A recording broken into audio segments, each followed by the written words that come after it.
There was a code in the American household of the 1970s that no one ever wrote down, but every kid understood.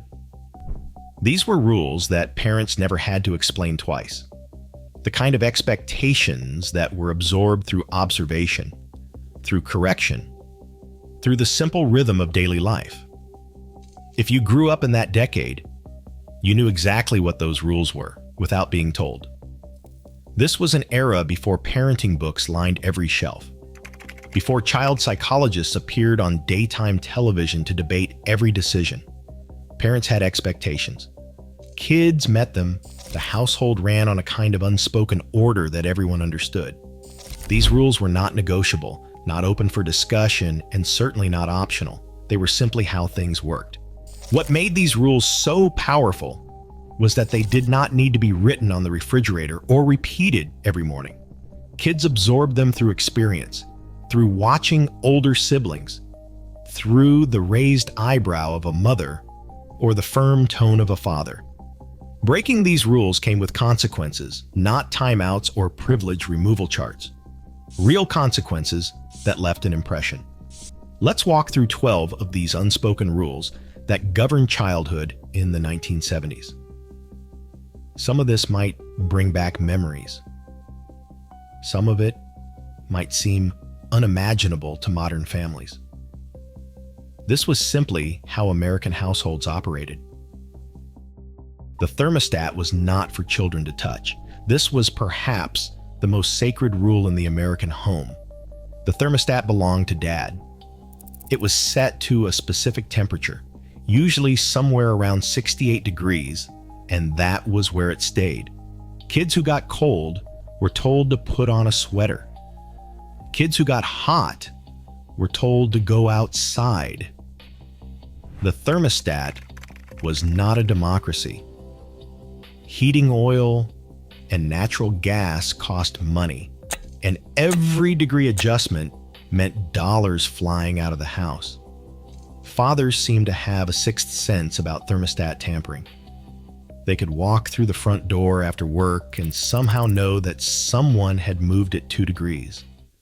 The lecture that followed made it clear this would not happen again.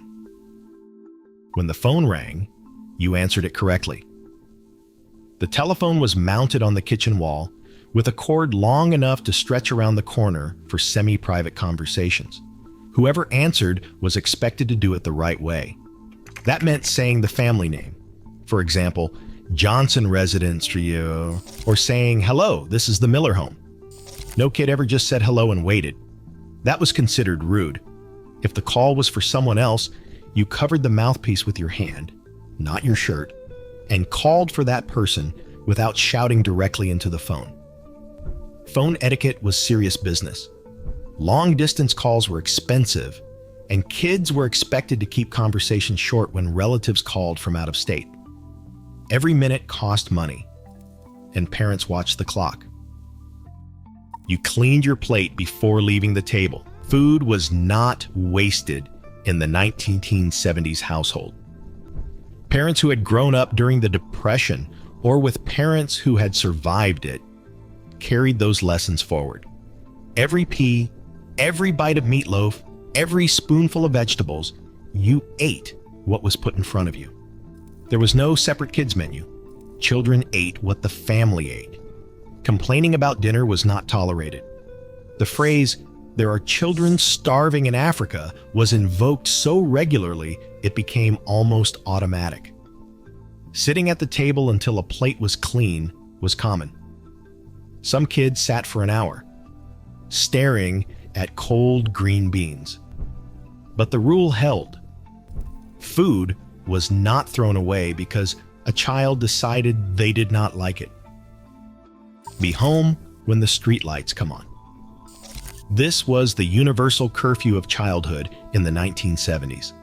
Kids left the house after breakfast on summer days and were expected to return when the streetlights flickered to life. There was no checking in and no phone calls to report locations. Parents had a general idea of where their children might be within a mile or two, and that was enough. The streetlight rule applied regardless of what game was being played. what adventure was underway, or how much daylight seemed to remain. When those lights came on, kids headed home. Showing up late meant losing the privilege of going out the next day. The rule was simple, and every kid in the neighborhood operated by it. Before we continue with the rest of these unspoken rules that shaped a generation, if you are enjoying this look back at how American families actually lived and want to explore more decades and stories from the past, consider subscribing. There is so much more to uncover about how Americans built the lives we know today. Do not sit too close to the television. Mothers across America were convinced that sitting too close to the television would damage eyesight permanently. The exact safe distance varied by household, but generally kids were expected to sit on the furniture, not on the floor directly in front of the screen. The television was usually a large console that sat in the living room like a piece of furniture itself. With only a handful of channels and no remote control in most homes, someone had to get up to change the channel. Kids who crept closer during an exciting show were told to move back without even looking away from the screen. Parents seem to have peripheral vision specifically designed to catch that violation. Address adults as sir, ma'am, Mr., or Mrs. Children did not call adults by their first names. This was not a suggestion. The neighbor was Mrs. Patterson, not Linda. A friend's father was Mr. Wilson, never Bob. Teachers, store clerks, and any adult in a position of authority received the same respect. Yes, sir, and no, ma'am were standard responses. Kids who forgot this formality were corrected immediately, often with an embarrassed apology to the adult in question. This rule applied even to relatives. Aunts and uncles kept their titles. The idea that a child would address a 40-year-old neighbor by their first name would have been considered shockingly disrespectful. Attendance at Sunday dinner was mandatory. In many American households, Sunday dinner was the most important meal of the week. Extended family often gathered. A larger meal was prepared, sometimes a roast or ham, and everyone was expected at the table. This was not optional. Sports practices, friend hangouts, and any other plans took a back seat to Sunday dinner. The meal might last an hour or more. Conversation happened. Kids were expected to participate appropriately, which meant speaking when spoken to and not interrupting adults. Leaving the table before being excused was unthinkable. These dinners reinforced family bonds and hierarchy in ways that felt completely natural to children of the era. Nothing was thrown away that could be reused. A 1970s household operated with a thrift that would seem almost obsessive today. Aluminum foil was washed and reused. Butter containers became storage for leftovers. Bread bags were saved for sandwiches. Rubber bands accumulated in kitchen drawers. The mindset came from parents and grandparents who remembered harder times. Waste was not just impractical, it was almost morally wrong. Kids were taught to use both sides of paper, to save the good parts of bruised fruit, to wear clothes until they were genuinely worn out. Hand-me-downs were expected, not exceptional. The idea of throwing away something that still had use would have been foreign to most families. Children stayed out of adult conversations. When adults were talking, children were not part of that conversation. This rule was firm and clear. If parents were speaking with other adults in the living room, kids were expected to find something else to do. Hovering nearby and listening was not acceptable. Interrupting was even worse. The words, "This is an adult conversation," ended any attempt to participate.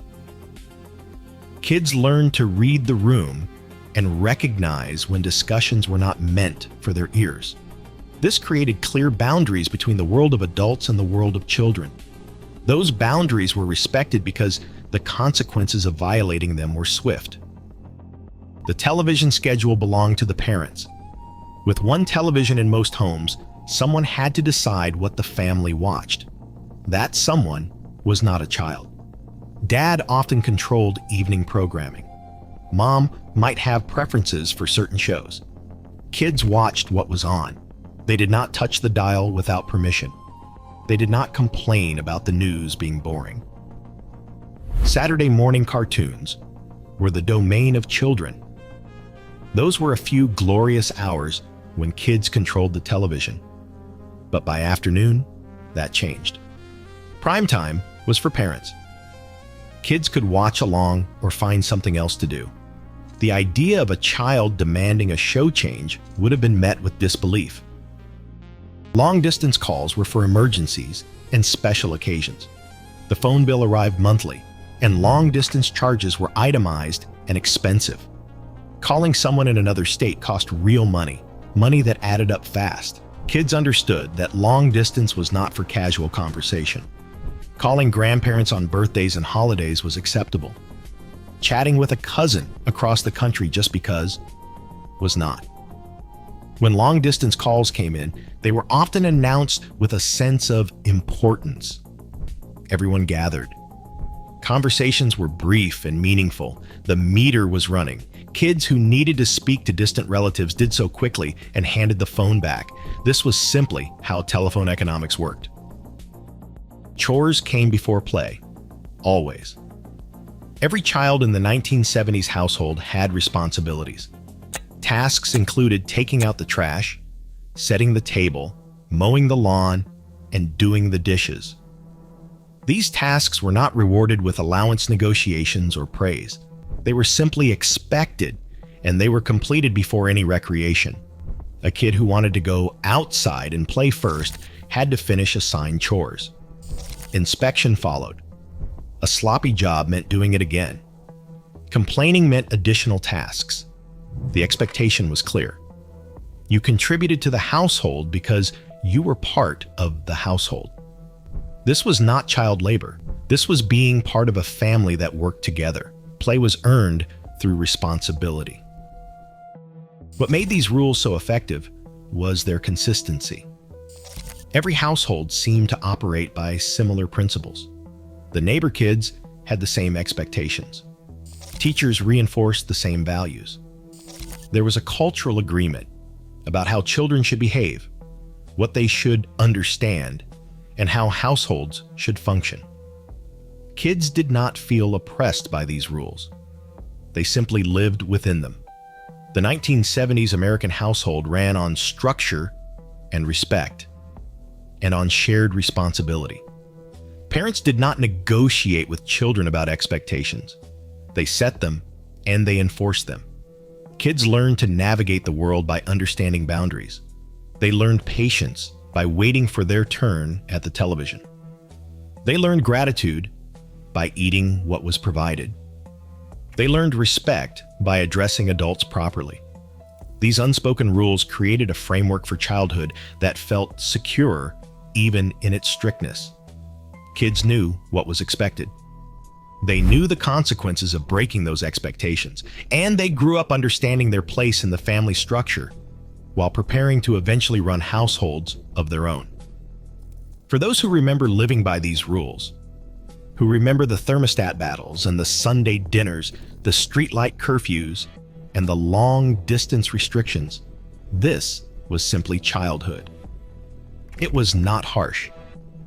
It was not permissive. It was the 1970s.